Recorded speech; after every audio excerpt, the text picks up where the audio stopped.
This is Utkarsh Rai, and today I am going to talk about leadership lessons on understanding your circle of competence. Examples taken from US military withdrawal from Afghanistan 2021 and Yahoo 2017. Circle of competence is simple. Even though you study and accumulate a lot of knowledge in your life, your expertise lies only in certain areas. If you know those areas and you play your card well, you are going to get positive results.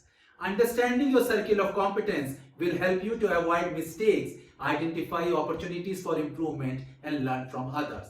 Warren Buffett popularized this concept in 1996.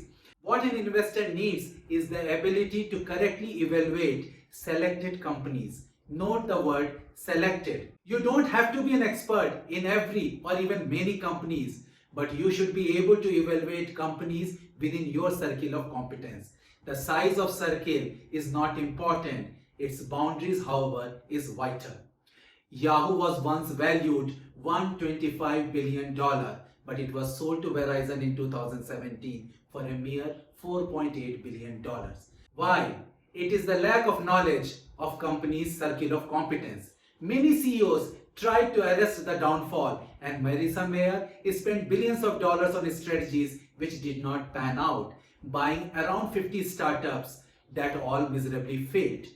Yahoo did exactly opposite of what Warren Buffett suggested.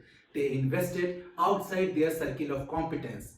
Yahoo purchased startups for the sake of buying, but they did not have competence to evaluate each purchase towards company's profitability. Charlie Munger generalized the concept of circle of competence for career and life. You have to figure out what your own aptitudes are. If you play a game where others have the aptitudes and you do not, you are going to lose it. You have to play within your own circle of competence. Leaders, you must understand your circle of competence and its boundaries, and venturing out of the circle could be disastrous not only for the company but also for your career. There are areas which you are aware that you know it well and you have a control in your actions. And also there are areas which you are aware that you do not know it well. They are safe zone. The problem happens when leaders think that they know certain areas but actually they do not know it well, and then they lose to the stronger and better competitor. Why do they do so? Past successes, inflated egos, and overconfidence force them into the danger zone. Why the US failed miserably in Afghanistan even after being for 20 years pumping billions of dollars and losing thousands of American lives? The US internal report in 2021, What We Need to Learn, Lessons from 20 Years of Afghan Reconstruction, put the blame squarely on the USA. They crossed their circle of competence. The Pentagon specializes in destruction. Reconstruction is not their forte, and they have been tasked to rebuild a country. Americans thought that it will be easy for them to get the support of the local population for the reconstruction of the company, which was a misconception. They allowed poppy trade to continue because it was a local way of life, indirectly helped Taliban, who controlled such trade. Understanding the circle of competence and sticking within its boundaries is key for your success. Tom Watson, IBM founder, said, "I am no genius. I am smart in sports and I stay around those sports." So watch my video until the end, where I am going to share 3 tips to understand and grow your circle of competence. And if you have not already liked and subscribed to my channel, then please do it. First, know your danger zone. How will you know that the areas which you claim that you know well, but actually you do not know well? There are 3 tricks which you can apply and you will know the answer. A. Envy. Do you envy certain people in a particular area?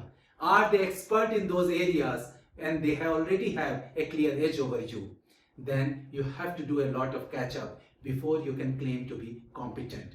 B. Take others' opinion. You claim to know certain area, but whenever any issue comes in that area, you rely heavily on certain people. There is nothing wrong in taking opinions, but most of the time your original stance gets changed because of others' opinion. It means this is still not your area of competence. Third, wish to be known as. You have a dream, you have a desire that you should be known as competent in a particular area. It is good to grow your circle of competence. You should read, reread, and apply such readings. You should surround yourself with the people who are well known in that area and learn from them. It is going to take years before you can acquire competency in that area, and then only you claim that this is your circle of competence. Second, know your safe zone. These are the areas where you are well known, well respected, and reputed within and outside the organization. This is your brand. If any issue comes in that area and a meeting is called and you are not present, then the meeting will be postponed. And this is your safe zone. Third, play right. You must observe great leaders, how they identify their circle of competence and its boundaries and play within. And also learn lessons from those who have crossed those circle of competence and faced dire consequences.